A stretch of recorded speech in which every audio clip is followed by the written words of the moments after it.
నరివెట్ట. అసలే మలయాళం మూవీ, అందులో thriller and Telugu dubbing అంటే ఆగుతామా? నిద్ర ఆపుకొని మరీ పెట్టా. ఇందులో మన హీరో ఏదైనా పెద్ద జాబ్ రావాలి, వస్తేనే చేస్తా అని మొండిపట్టు పట్టుకొని తిరుగుతాడు. హీరో యాక్టింగ్కి నేనైతే ఇదేదో అండర్ కవర్ మిషన్ అని నేను మెంటల్గా ఫిక్స్ అయ్యా. మంచి స్టోరీ ఎక్స్పెక్ట్ చేశా. ఇంతలో హీరో ఏం చెయ్యలేక కానిస్టేబుల్గా జాయిన్ అయ్యి ఒక ట్రైబల్ ప్రొటెస్ట్ ఏరియాకి బందోబస్తీకి వెళ్తాడు. నాకైతే హీరో యాక్టింగ్కి, ఎక్స్ప్రెషన్ అండ్ బాడీకి అసలు సెట్ అవ్వలేదు అనిపించింది. హీరో ఇంకో కానిస్టేబుల్తో ఫ్రెండ్షిప్ చేస్తాడు. ఈలోపు అక్కడ ట్రైబల్స్ వాళ్ళ ల్యాండ్ కోసం ప్రొటెస్ట్ చేస్తారు. రూలింగ్ పార్టీ అండ్ పోలీస్ కలిసి వాళ్ళ మీద అటాక్ చేసి అందరినీ తరిమేస్తారు.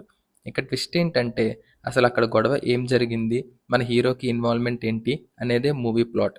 కానీ నేను ఎక్స్పెక్ట్ చేసినంత లేదు. ఊరికే అయిపోతుంది ఎండింగ్.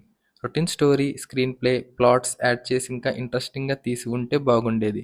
అండ్ నాకు అనిపించింది. మీకు ఎలా అనిపించిందో కామెంట్స్లో చెప్పండి. మీరు చూసిన బెస్ట్ మలయాళం థ్రిల్లర్ ఏంటి, ఎందుకు అని పక్కాగా మెన్షన్ చేయండి.